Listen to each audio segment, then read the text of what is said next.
Okay, Ilza's voicemail, take 57. In a world where anything can happen, missed calls have a way of coming back to haunt you. This summer, Ilza Christ has a busy schedule and can't take your call right now. Stop. Okay, what? I need the word busy to sound more dangerous. How did I make it sound before? Like, busy. Make it sound like she's killing robots with a grenade launcher or something. Busy. That's better. Okay, take 58. In a world where anything can happen, missed calls have a way of coming back to haunt you. This summer, Ilza Christ has a busy schedule and can't take your call right now. One voicemail is all that stands between her and total destruction. So leave a message. What now? Just no.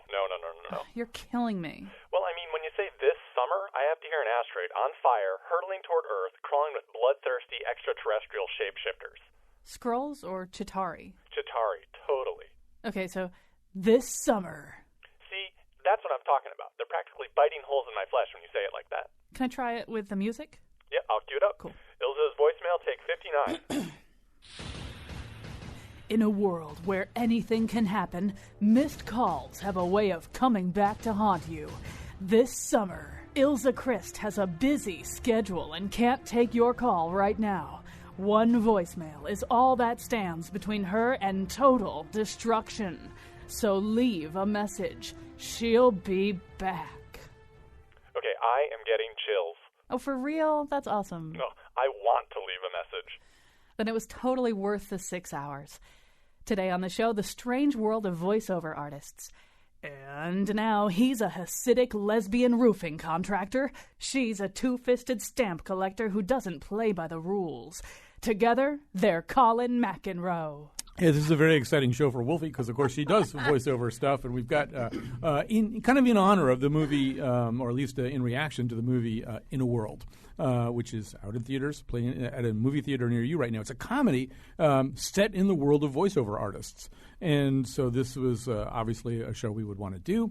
And what we would want to do is pull together a whole bunch of very talented voiceover artists to kind of also help dispel some of the misconceptions you may have about what that career is like, and what their reality really is. So they're here in the studio with us right now. Randy Kay is a voice talent, a personality at WSHU, and a voiceover coach with Edge Studio in Fairfield. Marty Moran is a voiceover artist. He's based in Wethersfield. And Casey Rogers, you're going to meet her in just a second. She's a cartoon voiceover artist for over 20 years, known best for her work on Pokemon, where she's voiced over 75 characters. So, and a little bit later, we'll talk to Luz Ramos, who's an actor and voiceover artist who specializes in dubbing English language films into Spanish. I think I have that correct. Anyway, so that'll come later. As we go along here, we'd love to hear from you. If you have questions, 860-275-7266, 860-275-7266. Randy Kay, I'm going to start with you. I think for a lot of people, they listen to this, they hear these voices which are omnipresent now. I mean, they're just, every device you own has a voice telling you something. And there's voices on everywhere, and certainly on commercials and stuff like that. And I think a lot of people think about that and they think, I could probably do that. I mean, how hard is that? I sit in front of a microphone and read stuff. I can do that. I've got a nice voice. So what don't they know? I'm going to ask all of you that. But what are the things that they don't understand about it? Well, I think that's like saying, I own this beautiful Stradivarius. I can be a concert violinist because I own that. And you have to learn how to play it. You have to learn how to control it. There's a lot more to it. There's a lot more to being a model than just being pretty. So I think 9 out of 10 people that come to me and say, I want to do this, say, everyone tells me I have a nice voice. And that's like, great, you've got 1% of what you need to function in this business. Now let's work on the other 99%. So that's misconception number one. I have a nice voice, therefore it's easy. I can just do this. All right, Marty Moran, what are some of the other 99% things? Well, to Randy's point, you're a writer. It would be like saying, we all know how to write, but there's a certain amount of skill and practice and wisdom that goes into writing the way that you write. So, yes, you do have to have what they call a good voice, which is a marketable voice. But on top of that, you have to have the ability to perform. You know, you're in a studio with a bunch of people that are staring at you and critiquing every single syllable, right? That opening thing was very much like a session I had in New York on Yeah, that's exactly what they're like. Can you say that word a little bit higher? Could you make that a little more purple? Because, you know, that's what Do they you really get. say that to make it more purple, make it more... I once got direction like that to make it more purple, yeah. Yeah, and I was told, can you do that? Can you dye your hair blonde for a second and do it that way? And then dye your hair, just like mentally dye your hair blonde, whatever that meant. Yeah. Well, I don't know. Would that be a useful kind of instruction? Would you know right away what they meant by that, or was it just a stupid way to communicate with you? Unfortunately, I did know.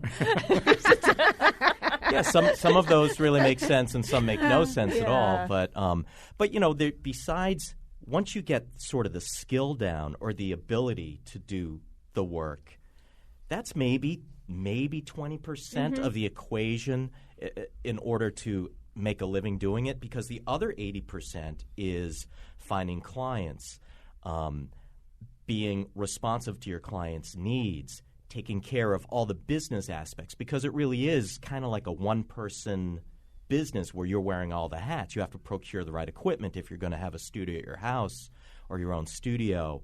You have to have, I don't know, you know, it's all that other stuff that it's hard for artists to relate to. Like, you're like, well, hey, man, you know what? I just want to do the voiceover part, and I'm going to let agents and managers and everybody else take care of the business stuff. And I suppose if you're a celebrity, it works out that way. But for the worker bees, it doesn't. You have to pay attention to all that stuff. And increasingly, celebrities, they worked hard for where they get, and so they're producing, they're writing their own shows, they're coming up with their own concepts. I tell people it takes 5 layers. Layer 1 is a voice. Okay, so we all have a voice, but what kind of voice do you have? What images does it call to mind when you speak? What can you do with that voice? How do you sound? How is it marketable? Is it a Grey Poupon voice, or is it an Alpo dog food voice? Like, you have to know that and take care of your voice. Layer 2 is reading skills. You must be able to read fluidly and fluently, and often cold. Layer 3 is acting skills. Layer 4 is technique, from tempo to pitch to adding characteristics like an animation artist might do. And layer 5 is the business. And all of those must come together. So you're running your own voiceover business. Yeah, and you really need all of them. Like, you can't be like, well, I really can't read very well, but I'll if somebody just, you know, you can read me a line and I'll spit it back. I can do that. I mean, that works if you're 3 years old. That's how we do it with the 3-year-olds. They do it with the kids, yeah. You know, I'm going to circle back to Randy and Marty in just a second, because one thing I haven't really done is kind of establish really what their work tends to be, maybe sort of the pie chart of their work, what kind of work that they do. I want to learn a little bit more about that, but since we've got Casey Rogers sitting here, you're listening to them describe their work, which is, you know, it's going to turn out, I think, that their work's all over the map, all kinds of things, anywhere you can use a voice. You really specifically concentrate on animation, right? Yes, I do. That's what my voice is good for. I have not been cast as a human being very often.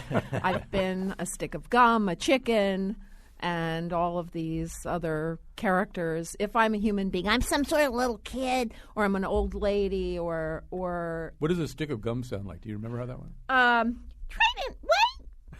It was like that. He bungee jumped, and That's what gum does. I mean, the audition was you go in and you say Trident White 3 times, and then you leave.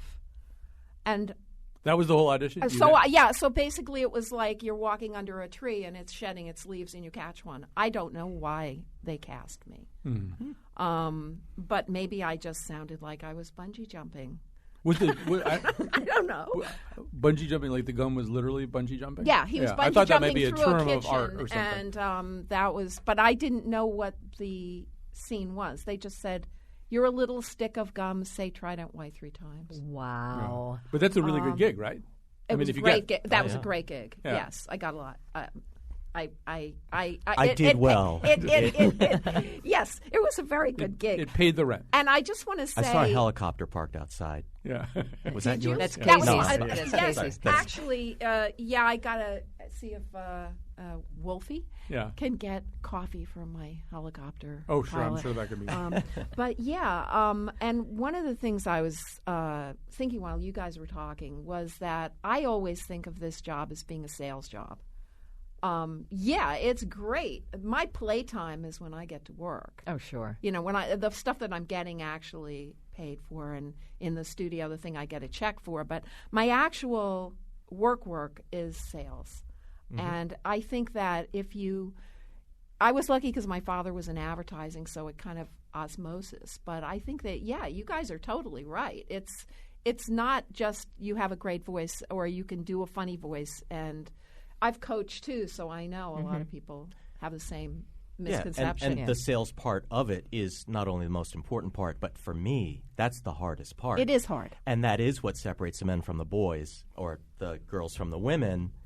There are many folks that really just aren't willing to put that part of it, that energy in. And you really do, because it's doing the work, once you know how to do it, is not necessarily hard. It's the getting the work that's the Yes. Yeah, I that's call the it the Lana challenge. Turner syndrome, although increasingly people don't know who that is. So I'm like, I'm calling it the American Idol syndrome. But it takes work to get on American Idol. But Lana Turner, just that thing of I will sit back and be discovered, that myth, no matter how many people come to us at Edge Studio and say, I want to be in voiceover, I'm very hard on I say, listen, I'm going to tell you all about the business, but I'm telling you right now, if you don't want to run a small business, have a good time today. We'll record you. You'll get to hear yourself back. Yay. But don't do this.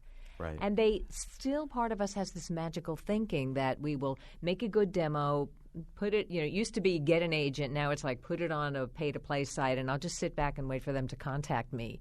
And so many people are disappointed that they have to do work to get work, no matter how much you say it from the beginning. Right. It's that's That's true. Yeah. For people younger than those that were sitting in the room, Lana Turner was supposedly discovered sitting on a stool, I think, at a soda fountain Schwab's at drugstore. Schwab's drugstore. Yeah. All right. So, but that doesn't happen anymore. And it wasn't true then either. All right. Okay. Made for a good story, though. Yeah. So I want to hear a little bit more from Randy and Marty. Like, what is your work, Marty? I mean, if we were to make a pie chart of your work, I mean, what kinds of things do you wind up doing as a voiceover artist? For me, it's all over the place. It's obviously radio and TV commercials that I narrate. I do a lot of non-broadcast work, which will be training, corporations doing training for their employees or retailers doing training for their employees. I've been actually at Edge Studio. I just wrapped up an English as a second language program for South Korean kids. That was fun because you have to do a lot of characters that they throw at you, and then you have to sing in the character voices too. So does it get turned into an instructional video, or what does it get turned into? Yeah, that's what it is. It's almost set up like a video game, and they take it very seriously over there. They start kids learning English very, very young, and it's all the phonics. So that was fun. It's just all different stuff. There are IVR programs, interactive voice response programs that you do. Press 1 for English, press 2 for this, all those things. So you're that guy sometimes? Sometimes. Yeah. Not that often, but sometimes, yeah. So it's really what I like about the business for me is that it really is something different for me every day. So one day I did a commercial this morning. Tomorrow I'm doing some commercials for Dragon Software. I auditioned for another audiobook, so I might be doing another audiobook this fall. It's just that's one thing that I like. I like the variety, and it is something different.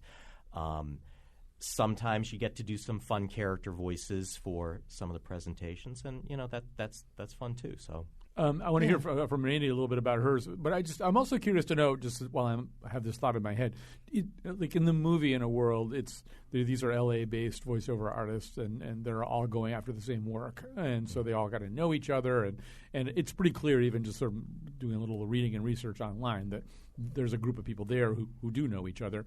Do you know?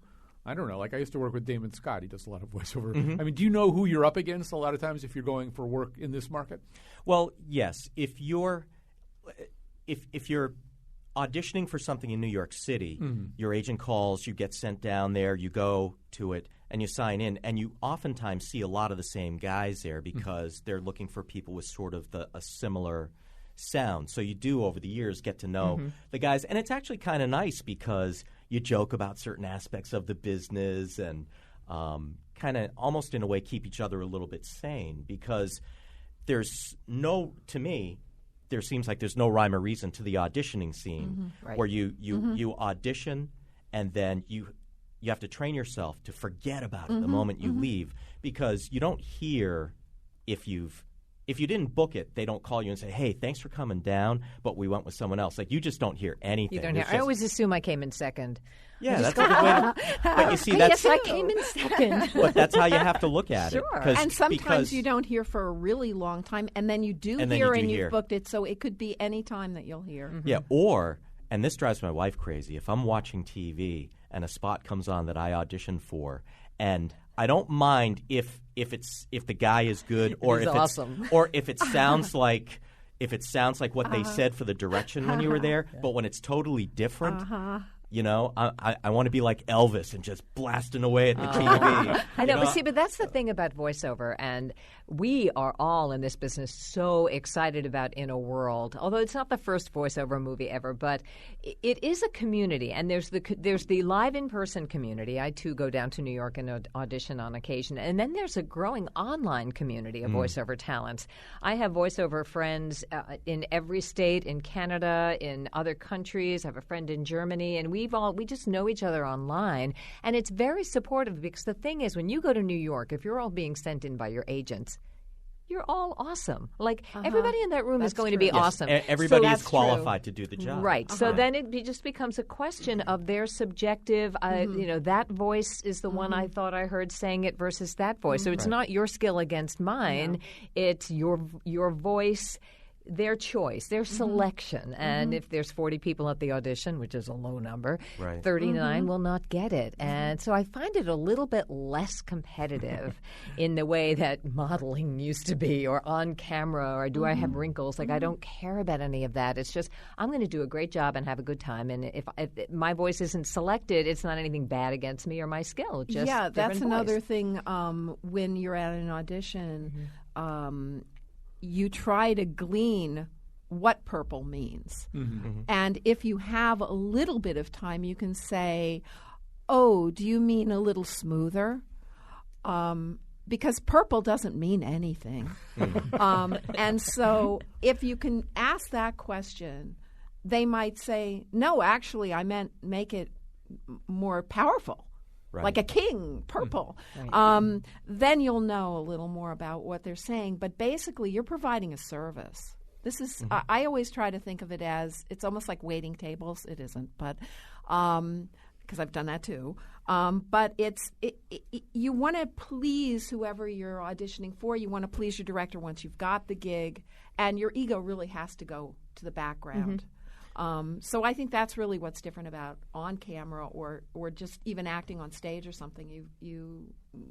It's teamwork. It's very it's much teamwork. so. It's not about Very you. much And so. even and many of us, I know Marty, I don't know about you if you have a home studio or if you're mostly going in person, but we deal with many of our clients online. There's the live in-person studio. You do the editing. Thank you. I'm leaving jobs. And then increasingly we supplement that work with stuff we do at home, or many of us base our entire careers on our home studio. So therefore, our clients are at the other end of an email, and they could be in Israel, they could be in South Korea, they could, sometimes there's a recording studio in the middle, and sometimes not. Because I've done things for English as a second language where you have to speak with lots of expression, but the tempo And has very to be slowly. very slow. Oh, yeah. And so it I doesn't have to. sound natural, but it's natural for that 4-year-old who's trying to learn English. Absolutely. But when the client's on the other end, I always try to say, I'm only part of this team. The writer is part of this team. My voiceover interpretation is part of this team. The listener is part of the team.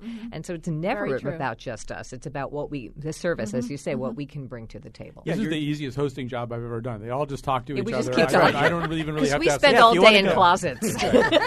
That's right. Just while we're on this, Casey, just out of curiosity, is it similar? I mean, if you're auditioning to be a stick of gum or a chipmunk or a talking yellow triangle or something like that, I mean, do you know a lot of the other people? I mean, is it Yes. the same? Yeah, you do. It's a Yes. community of people who know each other, right? Very much. Yeah. I mean, I see a lot of friends at auditions, and if I go to in for the audition, yes. Yeah. And we're when we support each other, like you said, we kind of don't. It's not as Marty ruthless. used as Marty you used might the word think. sanity. That you Yes. kind of do a reality check. Can you believe they're asking us Yes, to? and we. I mean, basically, I love my voiceover friends. I really do. And when I see them, they get hugs from me, and I get hugs from them. And we want each other to be successful. So we hear they got a gig, we're happy. Yeah, Even if it's something we audition for, I'd rather have one of my friends get it than somebody I don't know. Oh, yeah. As long as they're good. As long as they're good, I'm fine. It hurts, like Marty was saying. A lot of times you go to an audition, they go, "Oh, can you make it more conversational? Can you make?" And then you try and by the time you're, and then when you hear it on TV, it's all yucked up, right? And it sounds like an sounds announcer like is this. reading it. That's right. That kills me. Picturing Marty watching the TV going, "That's not even purple. It's not even doing it purple." Well, I'll tell you the one in particular that gets me, and God bless the guy that booked it because he's making $1 jillion right now. But probably about 3 years ago, they had auditions for Golden Corral. And at the audition, they wanted you to be kind of like John Corbett-esque, right? Yes, okay. So what would that be? Well, he's just kind of a happy guy, he's everyman, but every man, smiley. He was doing those Walgreens, on the corner of Main Street. He's kind of that guy. Yeah. Right? But the Golden Corral guy sounds like a horse. He's like, "Tonight at Golden Corral, you can get all-you-can-eat chicken wings for $8.99. And I swear to God, if I had a gun, I'd be... I know. Honey, we've spent about $10,000 on flat-screen TVs over the past month. Maybe you could kind of calm down, He keeps shooting at the screens is what he's saying. Okay, so we're going to take a quick break here. Well, a couple of things, though, before we do. They're going so fast, I'm kind of losing the thread of my questions here, but they're great. You guys are very interestingly... It's interesting to see how social you guys are. I mean, you're all... Because we're all starved for human interaction. we work by ourselves all the time.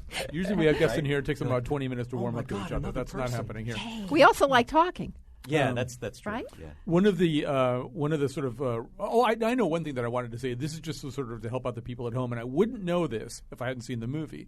But Marty just used kind of a term that voiceover artists use that I haven't heard used in too many other ways. He said, whoever the guy is who booked that job, more power to him or something. Book means to get in the world of voiceover. Ordinarily you'd think, that if I was employing somebody, I booked Marty for that work. It's the other way around with the way you guys talk, right? You book that job, that means you got it, right? Yeah. Or you were booked. It's it's an intransitive or transitive verb. All right. Well, that was very public radio. Thank you. So probably used incorrectly, but that's okay. So in a world, one of the people who sort of mentioned, he's now passed on, but he's just this kind of legendary voiceover guy, Don LaFontaine. Yeah. Even if you don't know too much about voiceover work, you might know that name. If you don't know that name, you would recognize that voice. So as we head into break here, we're going to offer you a little compilation stole from the YouTubes of Don LaFontaine. In a world, in the year 2017, In a time of tradition, in a city where anything can happen, in a war that isn't his. every day in New York City, on the Miami Police Force, In the deep south, from the sewers of Gotham, from the rooftops of Gotham, above Gotham, within this skyscraper high above the city, in a town driven by competition. I love animation because in the world of animation, you can be anything you want to be. If you're a fat woman, you can play a skinny princess. If you're a short, wimpy guy, you can play a tall gladiator. If you're a white man, you can play an Arabian prince. And if you're a black man, you can play a donkey or a zebra. Now, I can't play white, my God. Now, I hate when people go on TV and tell you how hard it is to do animation. It's like, oh, Jay, it's such hard work. It's so hard doing animation, getting into character. No. UPS is hard work, okay? Stripping wood is hard work. I've done some animation, and here's how easy it is. It's the easiest job in the world. I go in a booth, and I go, what's the line? And the guy goes, it's time to go to the store. And then I go, it's time to go to the stove. And you like that? Oh, we can move on? Okay. And then I go, well, what's the next line? He goes, oh, it's getting dark outside. It's getting dark outside. And then they give me $1 million. And that is why they come running to us to say, can I get into voiceovers too? That's the myth. Yeah. So, Casey Rogers, that's your life. That is my life. As described by Chris Rock. I assume it's actually not really that easy. And I mean, It is. It is. Well, it isn't, but he's right that in the job that I do, I don't get the scripts until I'm ready to go. Mm-hmm. I only do my own lines. I don't have other people in the room with me. It's like a factory kind of assembly line type thing. And if you're doing a Pokemon cartoon, you've done a lot of Pokemon cartoons, all right? Yeah. Are they making you do the line 20 times? No. Are they? No, because I've just been doing this for so long now. When I got into Pokemon, actually, I'd already been doing voiceovers for a while, and had done a lot of non-broadcast stuff and all sorts of things. But when I got into Pokemon, the engineers didn't really know Pro Tools. They didn't know digital recording either. It was all new. And we learned together. So at first, we did a lot of takes. But now I kind of channel my characters, especially if I've had the character for a while. I can do it in 1 take. I can do it in 2 takes. And I found that with other shows I've been in, when I'm used to the character, it's much easier. So what would it by the way, if anybody has questions about this or all the other voiceover stuff that we'll be talking about, the whole profession and the art of voiceover work, we've got all kinds of professionals in here today. Our number, 860-275-7266, 860-275-7266. Probably said that too fast. I'll say it slower. 860-275-7266. That'd be purple. 7266. That'd be purple. And you can tweet us at WNPR Colin. And now, so give us a sense. Like, I don't really watch a lot of Pokemon cartoons, although my son did at one point. So what's a character? What's a character? Right now I'm Axew in the show. Yeah, which is Axew sounds like this, except that he only said Axew. But maybe I might be an old lady. And then I would be speaking like this, and I'd actually have lines. Axew does a lot of, and all the Pokemon that I've done, like that's Totodile, and all these other ones, all they do is say their names. But you can say Toto, you can say Dial, or you can say Totodile, or you can say Dial. But it's like a drama class improv thing where you're just doing emotions with nonsense words. It's the same thing. But when it comes to the characters, they do have auditions for all of the big characters, and everybody comes in and we get picked to do it. So even when you've been in the show for 17 years, it's still audition time if they have a new character. But that's basically the voices for me. I've done it for so long that picking a voice for a character is pretty easy, But I do think that in animation there's a different feeling than there is in regular voiceovers and commercials. Well, I often do, as I actually teach a course in this at a community college down in Norwalk, and many come in going, I want to start with cartoons. I say, you can't start with cartoons. Let's start with basic acting. And I try to teach in 6 weeks. I say, cartoon and animation is simply acting with characteristics added. That's what I tell them. So you have to learn how to sound, mad versus happy and, slow versus fast and have all those things under your belt, because when you do a character, it's one thing. Like I can say Boris and Natasha just like anybody else, but that doesn't mean that I can do a consistent Russian accent for an hour, for an entire time. And I do think that it's also... I do think that it's a misconception that the voice is what's important. The acting is what. The acting is really what makes the voice move. If you were listening to Eddie Murphy there, he was going. Chris Rock, actually.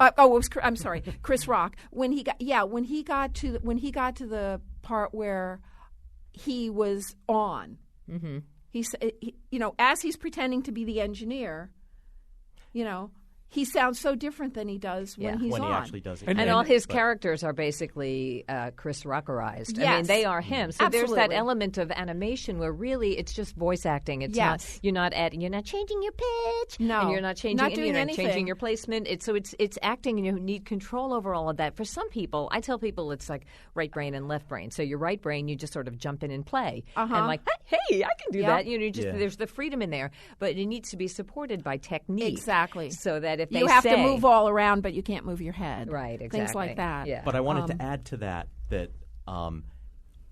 again, it's like part of the skill. If you decide you do want to do animation or cartoon voices or whatever, for me at least, I have a whole bunch of them that I've already developed, and they're memorizing Hip catalog pocket characters. But they're Yeah, actual characters. They're not just voices. No, they're characters. Exactly. And that's Names. the difference. Yeah. And you can go back to those characters and tweak them to become other characters. And many times when I audition for something, I use my own voice. Even though I can do a whole bunch of different technical changes to my voice, I use my own voice. It depends if it's someone who's young. I know my voice sounds pretty young, and I can just change it a tiny bit and make it what there's they little want. things you can change. It's the icing on the cake. You know, changing the placement or tone. Yes, I want I'm to grab sorry. a few Hello, callers. Colin. Are you here? That's right. Not only that, but people are calling in and wanting to talk to you. that's So great. let's go to Susan in Manchester. Hi, Susan. Hi. What's on your mind? Hi.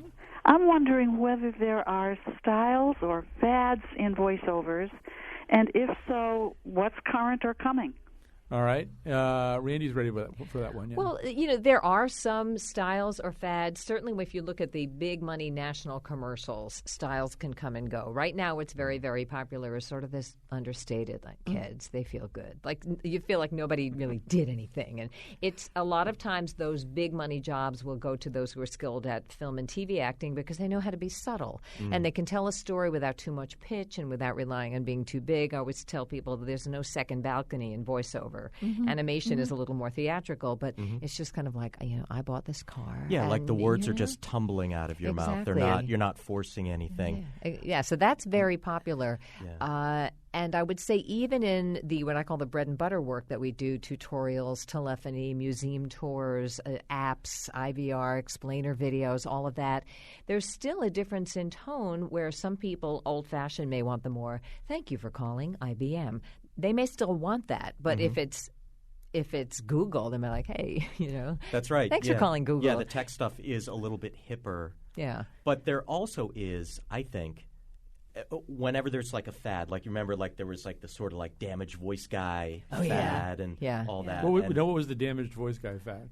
It was just like you had to have your voice a little bit rough, kind of, and so, you had all these voiceover guys that like smoke 3 packs of cigarettes a day that were going out for auditions. Or for the women, it's that raspy kind of. The Kathleen Turner kind of voice, right? Yeah. But before she got extreme, yes. Yes. But there's a time and a place for everything, right? For all different styles and different voices. And so even though there's a fad, there's still a lot of other stuff. Absolutely. And I say there's more market. People come in sometimes and say, well, but I don't sound like Don LaFontaine. And I have a friend whose his name is Doug Turkel, and he's an online friend. He works out of Florida, I think. Yeah, and he calls himself the announcer, and Yeah. he can do this kind of stuff. But mostly he sounds like the whiny guy next door, and that's what he gets booked to do over and over and over again. Yeah, he's an interesting guy, and I met him at the beginning of May.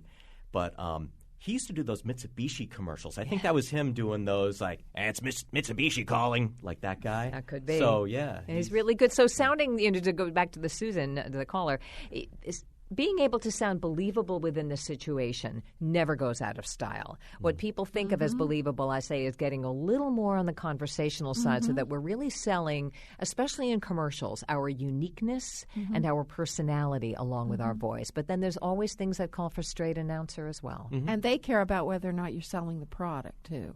So they're going to care about if you can tap into the dream that the product's selling, then you might book it just because of that. Yeah. It might be you put a little sigh in somewhere, or you put, you don't know exactly. You don't but know. Sometimes you got to let it happen. Yeah, you just got to let it happen. All right, let me grab one more call here. It's Wendy in Colchester. Hi, Wendy. Hi, how are you? Just fine.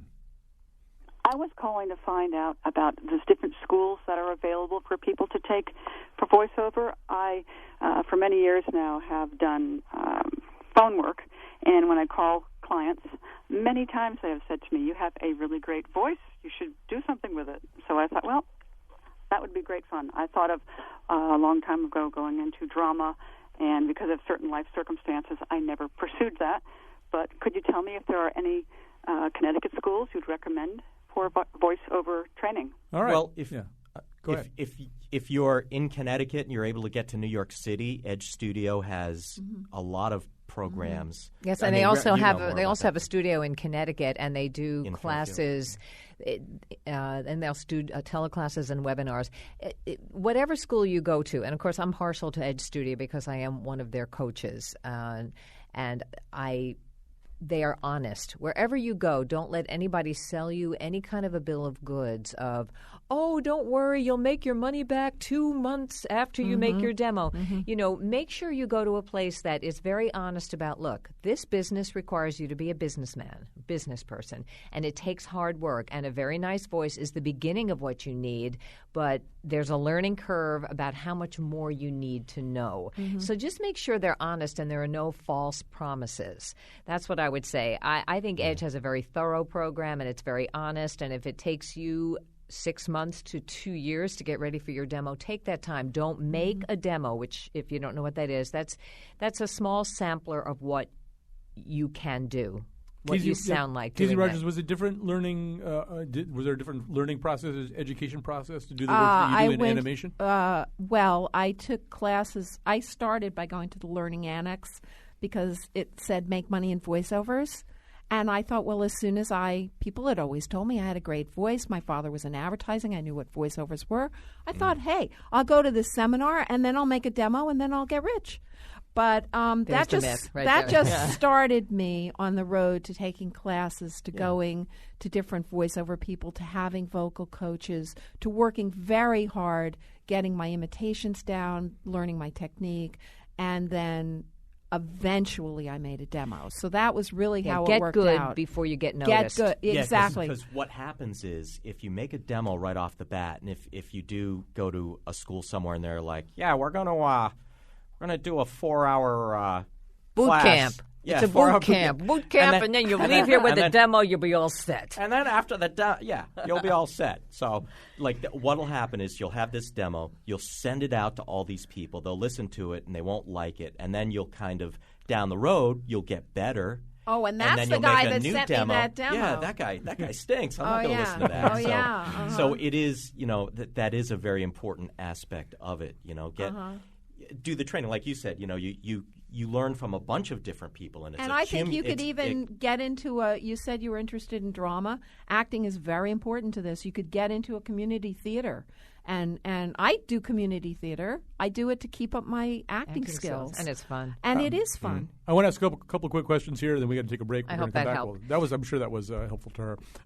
Very quickly, one of the things they show in the movie, and it's certainly something that I've had to do under other circumstances myself, is just stuff you do to take care of your voice. And they show it kind of comically in the movie. There are these kind of Rocky-style montages of people going, and sticking their tongue in different, But do you in fact? I mean, do you do exercises, Marty? I actually don't do vocal exercises. What I do is if I'm in the car on my way to a session, I sing. Me too. I generally the thing that works for me, because there are so many voices available to sing from, is Beach Boys records, because there are so many harmonies, so I can start off in the bass and move up, and then by the time I get where I'm going, I'm all warmed up and everything. So that works.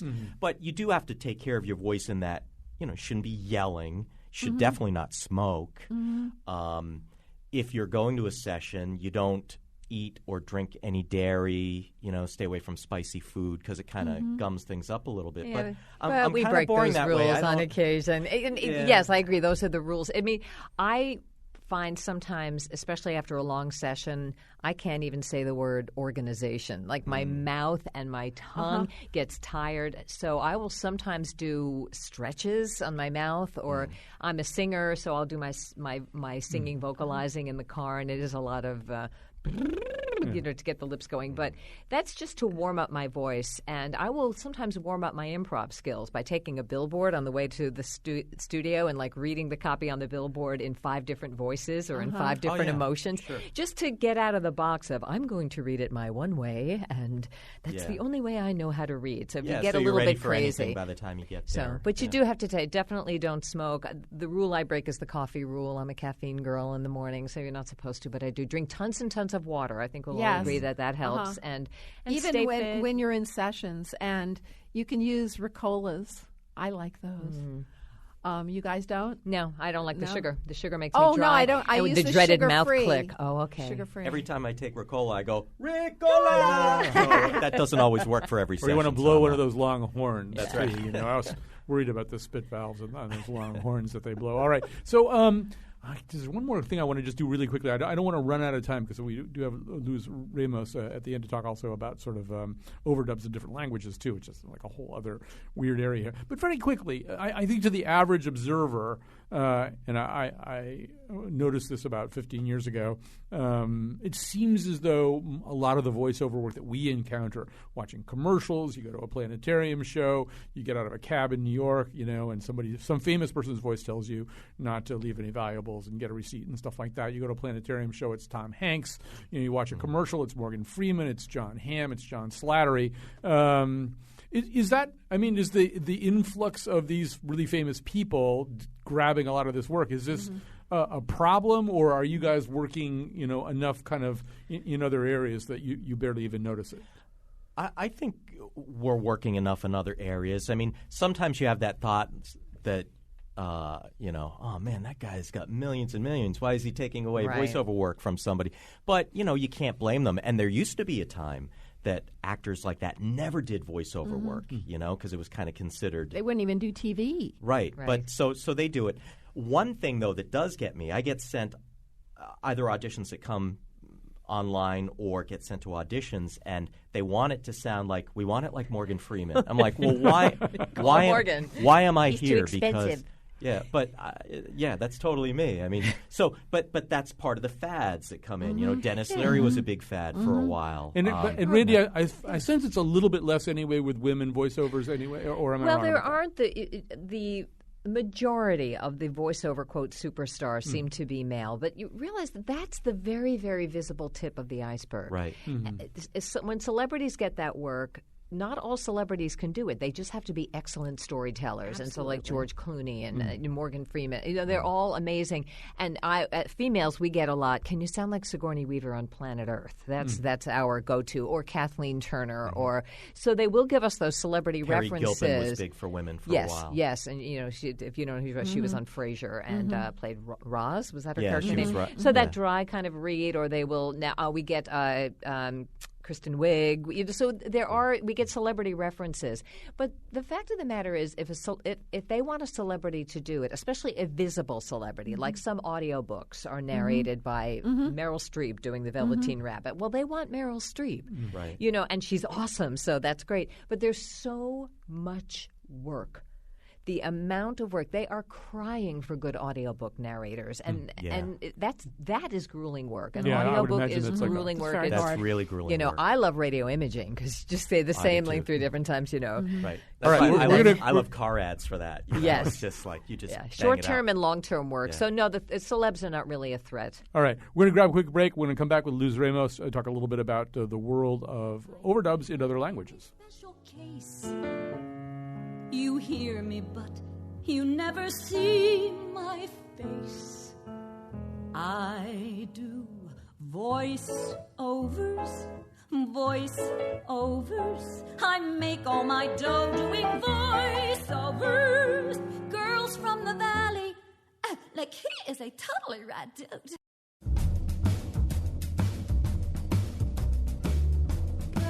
Remaining battery life, 17%. God, this is boring. Remaining battery life, 16%. Today's show was produced by Patrick Scahill, Betsy Kaplan, and me, with help from our intern Garrett Connolly. The part of Bill Curry was played by Morgan Freeman. On tomorrow's show, the nose mourns the death of Gus, the neurotic polar bear. And now, back to Colin. Remaining battery life, 15%. Kill me now. All right, so we're talking about voiceovers.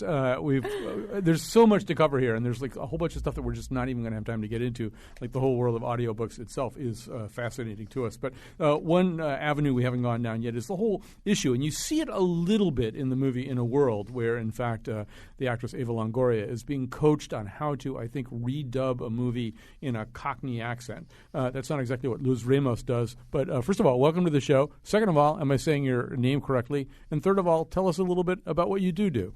Oh, hi. How are you guys? We're fine. Hi. Hi, Luz. Hi. Well, what I do is I actually take either a piece that has been already produced and dub it over in Spanish, or just, from scratch, just do Spanish commercials and anything else, any Spanish narration, anything that can be done, with a voiceover artist, I'm involved with. And also, sometimes I even get involved with the script writing, because that becomes a challenge, too.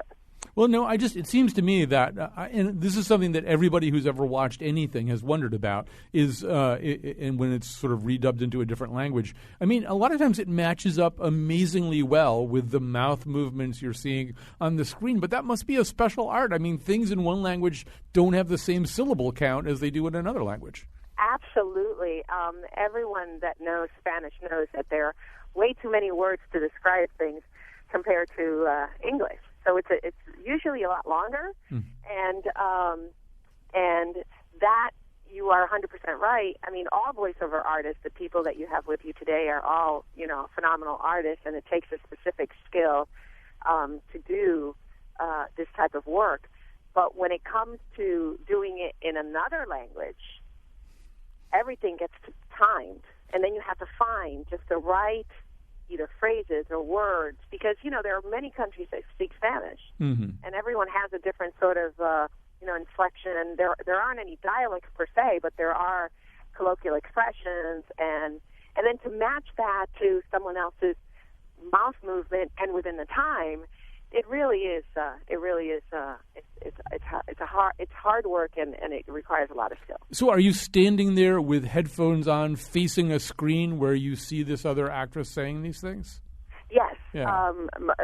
That's exactly right. Most times you're sitting watching, the B-roll, and just trying to match it, and then it's going over and over it until it's as close as possible, so it doesn't detract from the performance and the project and the message, et cetera, et cetera. While we're talking to you, Luz Ramos, we also have in studio Casey, who I assume everything that you do in a Pokemon thing was originally in Japanese. Yeah. It was, yeah. Now, we have scriptwriters who rewrite so that it matches what we call lip flap, which is the open and shut mouth of the cartoon character. And I'm wondering, Luz, because most Spanish words end in vowels as opposed to consonants like English, do you have to sort of swallow the vowel a little bit? Yes, sometimes I do. Yeah, because I know that, when Pokemon first started, sometimes we would, or in other shows I've been in where we've dubbed, we've made changes in the studio to the script if it didn't fit. But the scriptwriter we have now is very skilled at matching flap, and most of the time it automatically fits. But yeah, I do the same thing that you do. It's dubbing. And Luz, we got about 30 seconds left, but it sounds like sometimes you maybe even have to make a different word choice. Sort of think, well, is there another way I could say this that's closer? Absolutely, yeah. Absolutely, because you want it to match, but you don't want to change it. You can't change the message. You can't. So you have to find the right words, and sometimes it's kind of just switching everything around so that it ends the right way and starts the right way to match. This is fascinating stuff, and I apologize to everybody that we are out of time, including our callers. I think Marianne O'Hare was online. She's also a voiceover artist, has worked with a number of the people here at our show. Yep, I wanted to get to her. I ran out of time. Also, Jim in Hartford. Sorry, I can't take your call. But Randy Kay, great to talk to you. Marty Moran, Casey Rogers, Luz Ramos. What an interesting show. We could very easily do another hour about this. I think we could probably do an hour just on the voicing of books. But anyway, maybe that's another show. We'll be back tomorrow with a nose. Thanks to all of you, and thanks to Kyone Wolf, who made this project a project of her heart. She's the one who produced this show. I thought it was extinct. I know we all must have blinked. I recognize the sound of sorrow, looking to rejoice. I recognize that voice. I'm Kyone Wolf, and after all these years of doing voiceover for Colin, and especially these last words, which have about a 10-second limit, I've become really good at nailing my timing.